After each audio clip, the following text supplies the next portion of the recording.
Hey everyone! Today we're going to talk about a leadership idea that basically flips everything we think we know on its head. It's called servant leadership, and it's all about a totally different kind of power, one that comes from putting other people first. So think about that for a second. What if the real leaders, the best leaders, aren't the ones giving orders from the top? What if they're actually at the bottom, holding everyone else up? It sounds kind of radical, right? Well, that's exactly what we're diving into today. All right, so let's get into it. What does flipping the pyramid actually mean? We're about to break down just how different this is from the leadership you probably see every day. Okay, so you know the classic setup, right? The pyramid. The boss is at the top, and power just flows straight down. It's all about control, authority, hitting the numbers. But servant leadership, a term that Robert K. Greenleaf came up with way back in 1970, just completely inverts that. The leader's main job? It's not to command, it's to support.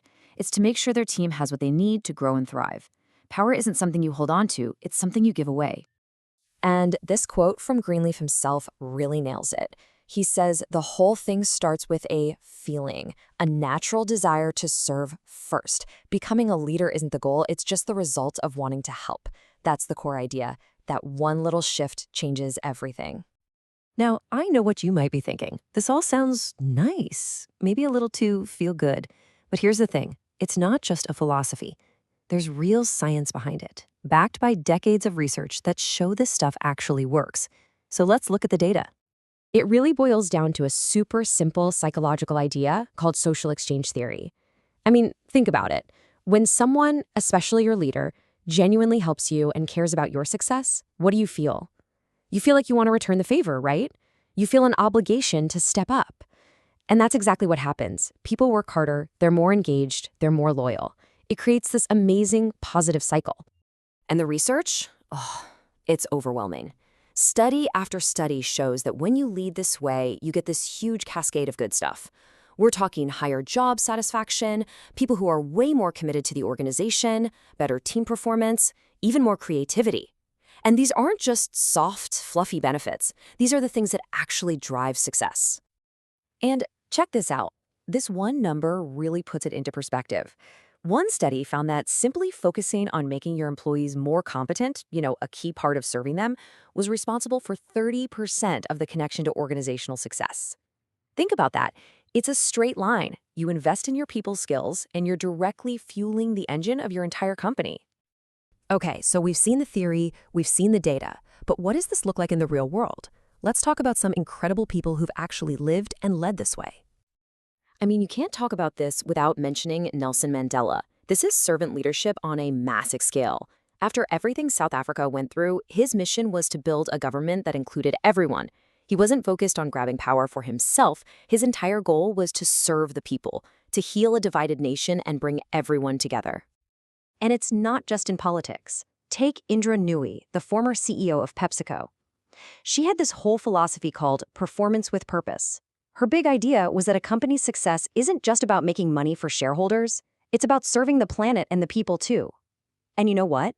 By investing in things like sustainability and creating a better work environment, she proved that caring for the bigger picture was actually the secret sauce for long-term profit. And then, of course, there's Oprah. Her entire media empire is basically a masterclass in servant leadership. Think about it. Her whole brand is about empowering people through storytelling, through mentorship, through this constant push for personal growth. She's lifted up millions of people, not just her audience, but everyone who works with her to be their absolute best. Okay, so it's easy to get really excited about this, and for good reason. But we've got to be real. As powerful as servant leadership is, it's not a magic bullet. It's a tool. A fantastic tool, but it's not the perfect fit for every single problem. So you have to ask, right? Where does this model maybe not work so well? What are the potential downsides? Well, for starters, it's slow. You can't just flip a switch. Building that level of trust takes a lot of time and effort. And what if you're in a crisis? Sometimes you need someone to make a fast, top-down call, and this style isn't always built for that. There's also the danger that a leader could get so focused on helping every individual that they lose track of the big picture goals of the company. It's a tough balancing act, for sure. And that really brings us full circle, back to Robert Greenleaf's original vision. For him, this was never just about business strategy. He believed that this idea, people caring for each other, serving each other, was the actual bedrock of a good society. It's about creating workplaces and even communities that are just better, more fair, more supportive, more creative. So I want to leave you with a question to chew on. Who in your life is like this? A boss, a coach, a friend, a family member? Who do you know that truly leads by serving? I think if you can picture that person, you'll really understand what this is all about. Thanks for joining me.